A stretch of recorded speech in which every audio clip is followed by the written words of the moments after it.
Donald Trump, baby. Yep. It's all about Donald Trump, right? The old pivot. We're not going to talk about what's going on in Somalia and not going to talk about what's going on in Minnesota with this massive fraud scandal. We're going to talk about Donald Trump.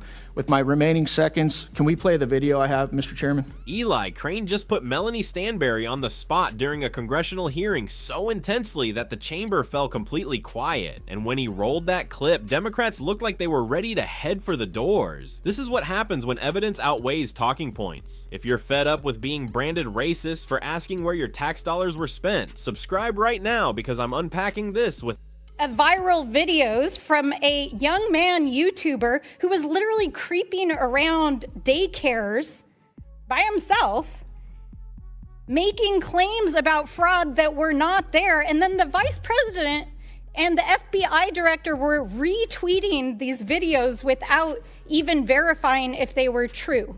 So we're not accusing people of being xenophobic and racist. They are being xenophobic and racist, including the President of the United States. And I want to say, for one, that I stand with the Somali and the immigrant community standing here today. Mr. Hudson, are you just hearing from Republicans on this, or are Democrat constituents like, oh my God, I'm struggling to put my kids in school, struggling to make ends meet, and my tax dollars are being robbed by people, and then they're sending it all over the place, and this is complete fraud. What is going on, and why hasn't anything been done about it? I'll give you a personal example. So my family, my in-laws in particular, are politically diverse. A lot of them vote for Democrats, and they're fairly apolitical. They're not like me, all plugged in. And so I kind of use them as a bellwether for what the people are thinking. Across the board, everybody is upset about this fraud. And I'm guessing when you guys bring this up, whether it's to the Waltz administration, whether it's to the AG, the number one thing that comes back at you is you're a racist, you're a white supremacist, or you're an Islamophobe. As we've seen Governor Waltz now trying to answer for these questions, he's doing it at the national level. Do you guys hear the same thing at the state level as well? Yes, absolutely. They always pivot to the divisive. As I stated in my opening statement, it's diversion, right? We're going to talk about personalities. We're going to talk about partisan politics. We're going to find some way to get people yelling at each other rather than looking at the problem. Or, like you've heard my colleagues do on this panel, it's Donald Trump, baby. Yep. It's all about Donald Trump, right? The old pivot. We're not going to talk about what's going on in Somalia and not going to talk about what's going on in Minnesota with this massive fraud scandal. We're going to talk about Donald Trump. With my remaining seconds, can we play the video I have, Mr. Chairman? horta aad iyo aadaan ugu faraxsanahay in maanta safaari aan soo gaarnay sida dadka badan ay u og yihiin ciyaalkeena yaryar ilaa iyo number la eg 20 milyan oo ciyaal iskooley ah waxay cuntadooda ka helaan iskoolka kaliya marka waxaan fursad u helnay in aan sharci soo gudbino oo la dhahayo Meals Act oo u fududeynayo in waqtigaanay pandemic aan ku jirno oo dhalinyarada iskoolka aynan joogin oo guryahooda ay joogaan aynan gaajoonin oo familkoodi wili ay fursad u helaan in cunto ay helaan oo meelo qaarkood laga qaybinayo ay cuntada ka soo qaadan karaan marka aadaan ugu mahad celinaya safari in ay tahay meelaha city oo diyaarinooyo cunto maalin kasto dhalinyarada ciyaalkii iyo familkoodina ku taakuleynayo cuntada city maalintii kaliya safari waxay ay cunto siisaa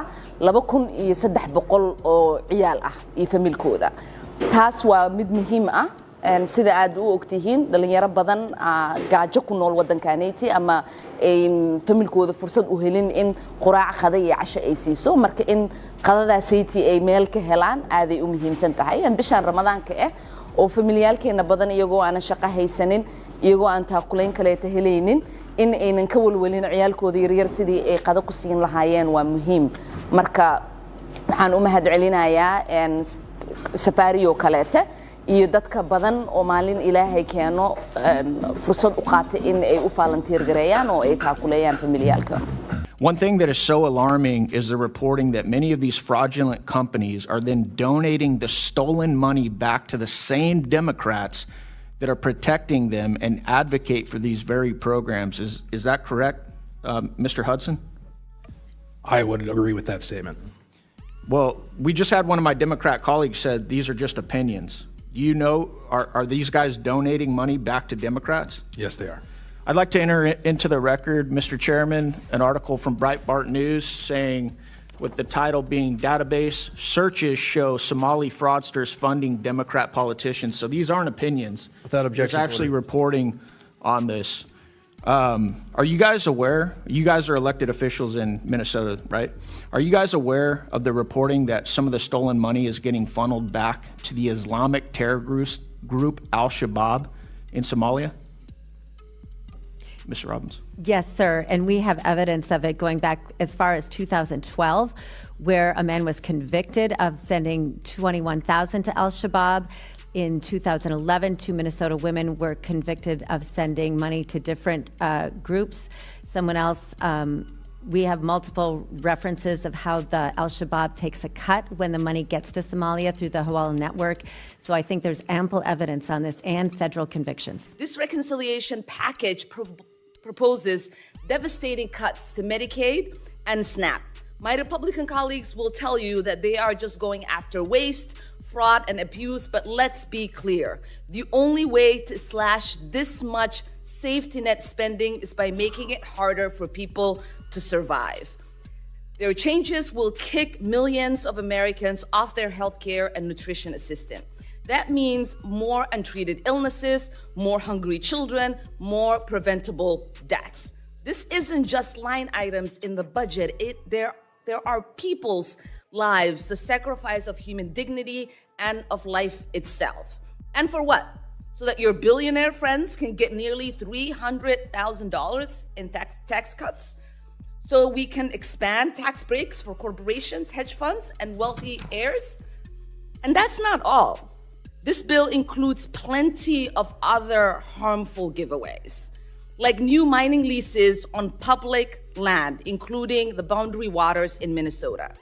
What I just saw in that hearing wasn't mere political drama. It was a spotlight. Eli Crane didn't shout. He didn't posture for attention. He calmly posed questions, referenced reporting, and then played a video that forced everyone in that chamber to face something Democrats keep trying to steer away from. Alleged fraud connected to huge taxpayer-funded programs in Minnesota. And what came from the other side? Not figures, not openness, not accountability. It was the same worn-out defense. You're xenophobic. You're racist. You're Islamophobic. That's not a counter-argument, that's a distraction. Crane focused on something ordinary Americans have noticed for years. When there's a massive government initiative, especially one rushed out during COVID, oversight somehow vanishes. Billions flow out the door. Then later we discover part of that money was allegedly misused. And when citizens begin asking questions, they're labeled instead of answered. Here's the part that really stood out. Crane cited reporting that certain individuals tied to these fraud cases had donated to Democrat politicians. Think about that. If even a portion of that is accurate, that's not just mismanagement, that's a political cycle. Taxpayer funds go out, fraud occurs, political donations flow back, and when someone challenges it, they're morally attacked. That's not accountability. That's how corruption shields itself. And when Crane raised allegations of funds possibly being sent overseas, even referencing past convictions linked to extremist groups, the seriousness of that should have frozen the room. Instead, what did we hear? Evasion, diversion, Trump. Always Trump. I'm not even shocked anymore. If a Republican says the sky is blue, somehow it circles back to Donald Trump. But here's the broader issue. This isn't about Somalia. It's not about immigrants as individuals. It's about systems. It's about oversight. It's about whether leaders are willing to acknowledge government programs can be exploited or whether they'd rather protect the storyline at all costs. And let's be honest, assimilation once was the expectation. People came to America, worked diligently, embraced the culture, contributed, and built communities. Now we're told that even asking whether communities are integrating or whether public funds are being misused is somehow hateful. No, wanting transparency isn't hate. Wanting your tax dollars safeguarded isn't racism. Wanting elected officials to answer clear questions isn't extremism. The reason that video triggered such a reaction in that hearing room is simple. Visual proof cuts through spin. You can shout someone down, you can accuse them of bias, but when evidence sits in front of you, the script becomes harder to follow. And what frustrates me most most is this: everyday Americans, Democrats, independents, politically disengaged families are tired of watching their money disappear into bureaucratic voids. They're tired of inflation. They're tired of schools struggling. They're tired of being told the problem isn't waste. The problem is them noticing it. That approach may have worked a decade ago. It doesn't anymore. The midterms are approaching, voters are watching, and moments like this, where calm, deliberate questioning reveals uncomfortable realities, are exactly why Washington feels uneasy. If the allegations are untrue, prove it. Open the records, show the audits. Let sunlight do its work. But if the plan is to shout racist every time someone tracks the money, that says everything. Eli Crane didn't silence anyone with insults. He did it with documentation, and that's why it landed so hard. If you believe accountability shouldn't hinge on party lines, and if you're tired of politicians hiding behind outrage instead of answers, subscribe, because we're going to keep analyzing these moments without apology. Why?